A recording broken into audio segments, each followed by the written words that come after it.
사도행전 17장 16절에서 34절 말씀입니다. 우리 함께 하나님 말씀을 읽도록 하겠습니다.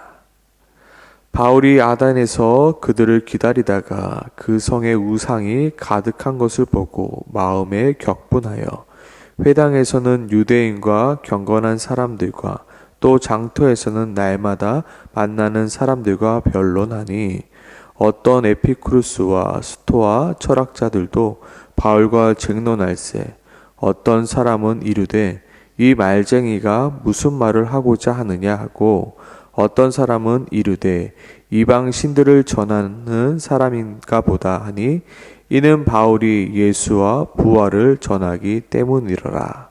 그를 붙들어 아레오바고로 가며 말하기를 내가 말하는 이 새로운 가르침이 무엇인지 우리가 알 수 있겠느냐. 내가 어떤 이상한 것을 우리 귀에 들려주니 그 무슨 뜻인지 알고자 하노라 하니 모든 아덴 사람과 거기서 나그네 된 외국인들이 가장 새로운 것을 말하고 듣는 것 외에는 달리 시간을 쓰지 않음이러라. 바울이 아레오바고 가운데 서서 말하되 아덴 사람들아 너희를 보니 범사의 종교심이 많도다. 내가 두루 다니며 너희가 위하는 것들을 보다가 알지 못하는 신에게라고 새긴 단도 보았으니 그런즉 너희가 알지 못하고 위하는 그것을 내가 너희에게 알게 하리라. 우주와 그 가운데 있는 만물을 지으신 하나님께서는 천지의 주제시니 손으로 지은 전에 계시지 아니하시고 또 무엇이 부족한 것처럼 사람의 손으로 섬김을 받으시는 것이 아니니 이는 만인에게 생명과 호흡과 만물을 친히 주시는 이심이라. 인류의 모든 족속을 한 형통으로 만드사 온 땅에 살게 하시고 그들의 연대를 정하시며 거주의 경계를 한정하셨으니 이는 사람으로 혹 하나님을 더듬어 찾아 발견하게 하려 하심이로되 그는 우리 각 사람에게서 멀리 계시지 아니하도다. 우리가 그를 힘입어 살며 기동하며 존재하느니라. 너희 시인 중 어떤 사람들의 말과 같이 우리가 그의 소생이라 하니 이와 같이 하나님의 소생이 되었은즉 하나님을 금이나 은이나 돌에다 사람의 기술과 고안으로 새긴 것들과 같이 여길 것이 아니니라. 알지 못하던 시대에는 하나님이 간과하셨거니와 이제는 어디든지 사람에게 다 명하사 회개하라 하셨으니 이는 정하신 사람으로 하여금 천하를 공의로 심판할 날을 작정하시고 이에 그를 죽은 자 가운데서 다시 살리신 것으로 모든 사람에게 믿을 만한 증거를 주셨음이니라 하니라. 그들이 죽은 자의 부활을 듣고 어떤 사람은 조롱도 하고 어떤 사람은 이 일에 대하여 내 말을 다시 듣겠다 하니 이에 바울이 그들 가운데서 떠나매 몇 사람이 그를 가까이 하여 믿으니 그 중에는 아레오바고 관리 디오누시오와 다마리라 하는 여자와 또 다른 사람들도 있었더라. 아멘.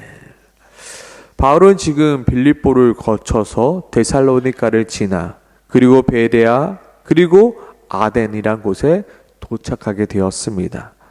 바울은 베레아에서 데살로니가로부터 온 불량한 이들 때문에 실라와 디모데를 베레아에 두고 먼저 아덴으로 도망와야만 했습니다. 그렇게 아덴이란 곳에서 실라와 디모데를 기다리고 있었는데 아덴에 가득한 그 우상들이 바울을 분노하게 만들었습니다. 아덴이란 곳은 참으로 이상한 곳이었습니다. 그곳에는 철학자들이 모여 있었습니다. 철학자는 어떤 이들입니까? 이성적으로 사고하는 사람들이었습니다. 그런데 그곳에 무엇이 가득하였다고요? 바로 우상들이 가득했던 곳입니다.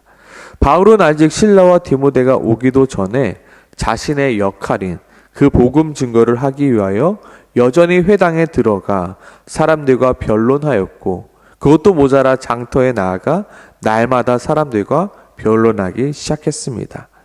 날마다 웬 이상한 사람이 이상한 이야기를 하니 사람들은 바울의 이야기가 무슨 말인지 듣기 위하여 모여들었습니다. 여기서 이상한 이야기란 바로 어떤 이야기입니까? 바로 예수 그리스도의 부활에 관한 이야기였습니다. 바로 18절 말씀입니다. 어떤 에피쿠루스와 스토아 철학자들도 바울과 쟁론할세 어떤 사람은 이르되 이 말쟁이가 무슨 말을 하고자 하느냐 하고 어떤 사람은 이르되 이방신들을 전하는 사람인가 보다 하니 이는 바울이 예수와 부활을 전하기 때문이로라. 바울은 어느 곳에 가든지 예수를 전하였고 그 예수 그리스도의 그 부활을 전하였습니다. 지금 아덴에 있는 사람들은 구약을 모르는 사람들이 많았기에 바울은 구약을 가지고 설명하지 않았고 바로 예수 그리스도와 그리고 부활에 대해서 이야기하고 있습니다. 그러나 에덴에 있는 사람들이 듣기에 지금 바울이 전하고 있는 예수와 부활에 관한 이야기가 무슨 이야기인지 전혀 이해하지 못하기에 이들은 바울을 붙들고 어디로 향합니까? 아레오바고로 끌고 갑니다. 이는 여느 때처럼 바울을 때리고 옥에 가두기 위함이 아니라 도대체 무슨 말을 하는지 우리가 모두 모여서 한번 들어보자 라고 바로 아덴의 중심에 바울을 세워놓은 곳입니다.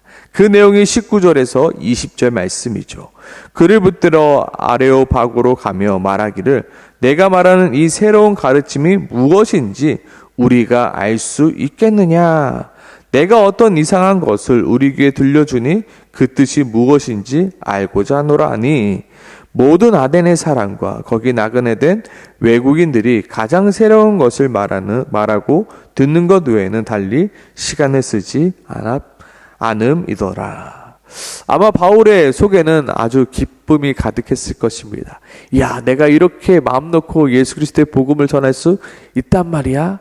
지금 아덴의 사람들이 모두 몰려있고 외국에 있는 사람들도 바울이 무슨 말을 하는지 지금 바울의 입술에 주목하고 있습니다. 바울은 이러한 아덴 사람을 가리켜 이렇게 표현하고 있습니다. 범사의 종교심이 많더라. 바울이 아덴 사람들에게 말씀을 전할 때 자신이 아덴을 돌아보면서 보게 된 알지 못하는 신이라 새겨진 단에 관하여 먼저 이야기를 합니다.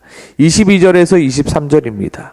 바울이 아레오바고 가운데 서서 말하되 아덴 사람들아 너희를 보니 범사의 종교심이 많도다.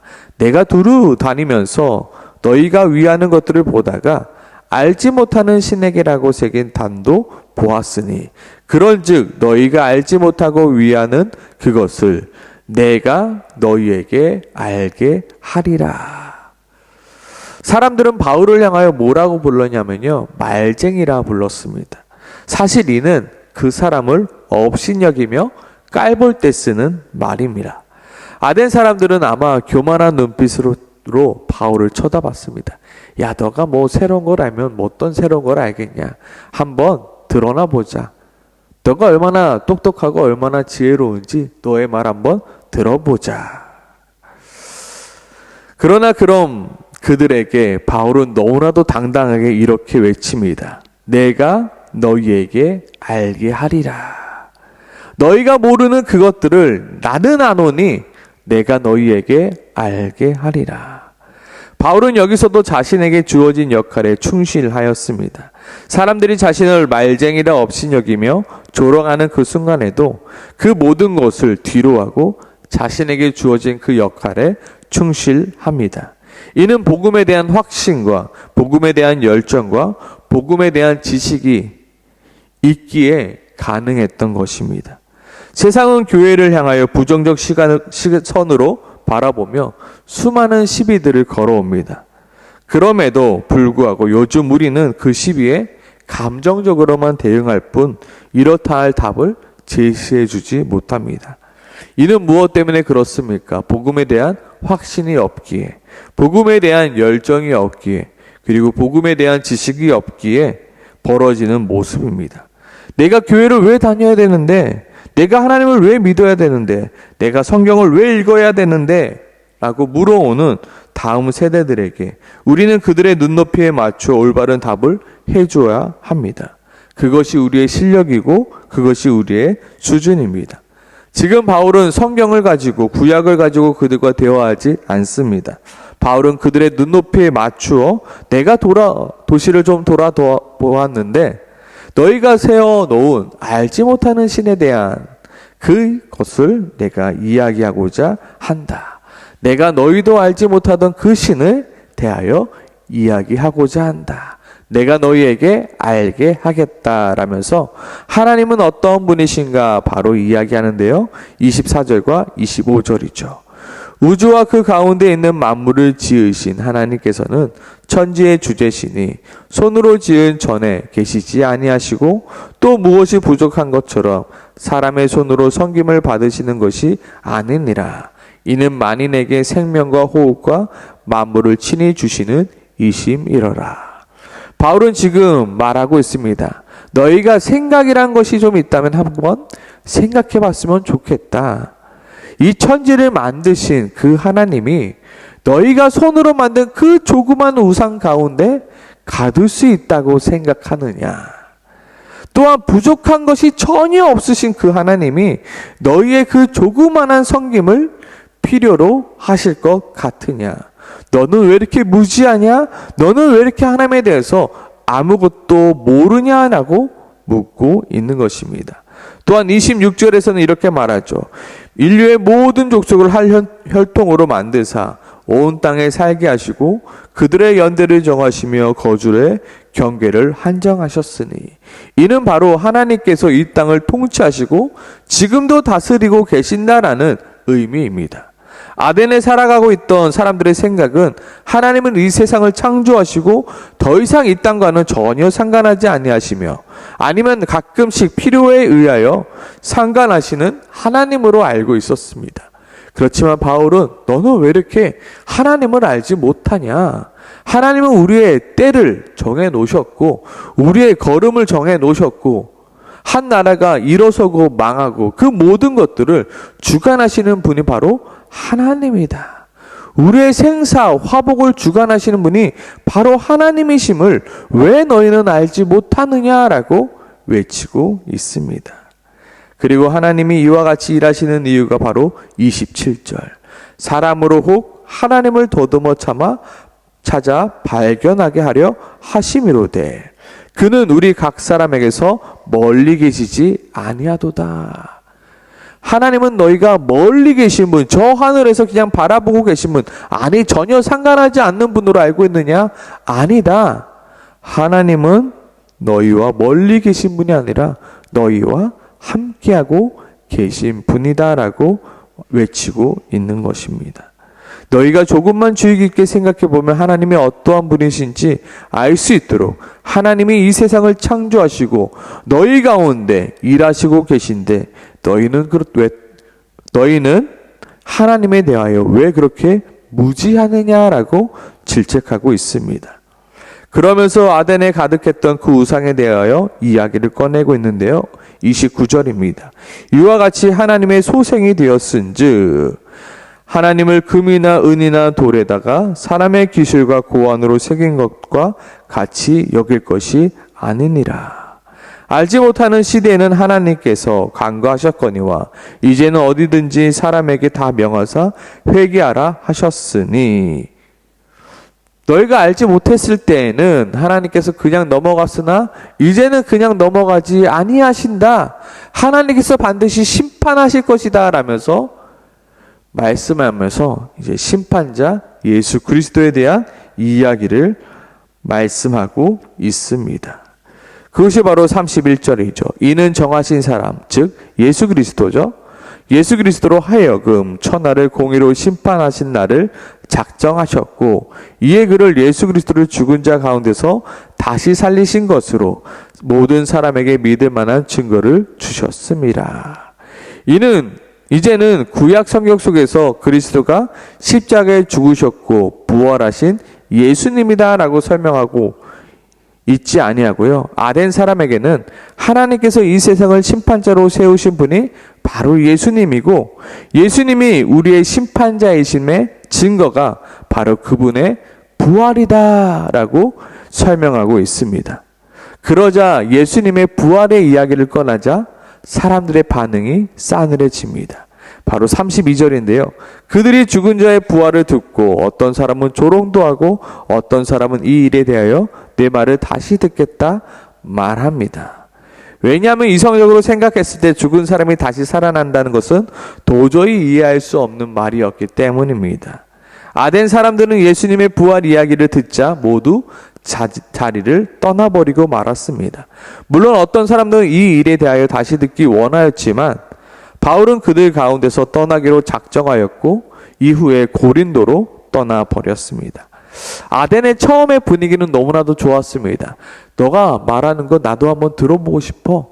자, 우리 다 모였으니까 한번 말해봐. 하지만 정작 가장 중요한 예수 그리스도의 부활의 얘기를 나오자 사람들은 모두 귀를 막아버리고 돌아가 버립니다. 그럼에도 중요한 것은 무엇입니까? 마지막 절 34절이죠. 몇 사람이 그를 가까이 하여 믿으니 그 중에는 아레오바고 관리 디오누시오와 다마리라 하는 여자와 또 다른 사람들도 있었더라. 모두 다 귀를 막아버리고 돌아간 것처럼 보였지만 그 중에 몇 사람은 사도 바울이 전한 예수 그리스도의 부활을 믿고 예수 그리스도의 복음을 받아들이게 되었습니다. 아마 사람들은 이 바울의 아덴의 전도를 바라보며 실패라 말할 수 있습니다. 야, 몇 명밖에 돌아오지 않았네. 바울이 아덴의 이 전도는 실패한 전도야 라고 말할 수 있습니다. 하지만 바울은 그것이 실패했건 성공했건 그것에 의미를 두지 않았습니다. 오늘 사도행전에 기록하고 있는 내용은 바울이 그 역할에 충실했다입니다. 그가 어디에 있던 어떠한 상황이건 바울 그 역할, 그 복음 전하는 그 역할에 충실함으로 전하였다입니다. 그리고 전하는 과정 가운데 믿지 않는 이들도 있었지만 그 하나님께서 미리 예정하신 그들 또한 돌아오게 하였다입니다. 우리는 도구입니다. 우리는 하나님께서 하나님의 나라와 예수 그리스도의 복음을 전하기 위하여 택하신 하나님의 도구입니다.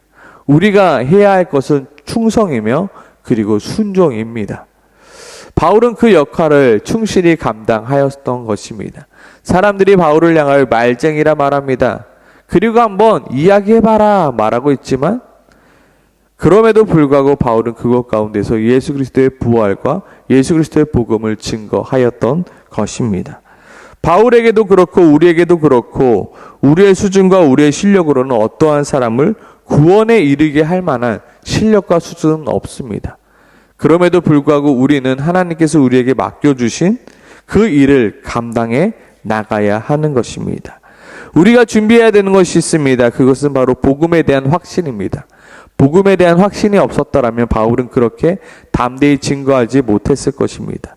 그리고 복음에 대한 열정입니다. 복음에 대한 열정이 없었으면 바울은 실망하고 돌아갈 수밖에 없었을 것입니다. 그리고 복음에 대한 지식입니다. 복음에 대한 지식이 없었더라면 바울은 그 사람들 앞에서 예수 그리스도의 복음을 증거하지 못했을 것입니다. 우리에게 필요한 것이 있다면 복음에 대한 확신이며 복음에 대한 열정이며 복음에 대한 지식입니다. 그리하여 우리가 누구를 만나든 그리고 어디에서 있든 언제든지 누구에게든지 복음을 가감없이 전할 수 있어야 하는 것입니다. 오늘 이 새벽에 우리가 함께 이렇게 좀 기도했으면 좋겠습니다. 하나님, 내가 예수 그리스도의 부활에 예수 그리스도의 복음에 대한 확신을 가질 수 있게 도와주시옵소서. 남들이 뭐라고 했던 예수 그리스도의 부활을 전하고 믿고 또한 아버지 그것을 이야기할 수 있게 도와주시옵소서. 복음에 대한 열정과 복음에 대한 지식을 달라고 그리고 누구를 만나든 어디에 있든 예수 그리스도의 부활과 예수 그리스도의 복음을 전할 수 있는 자 되게 해달라고 오늘 이 새벽에 함께 같이 기도하며 나가길 소망합니다. 함께 기도하겠습니다.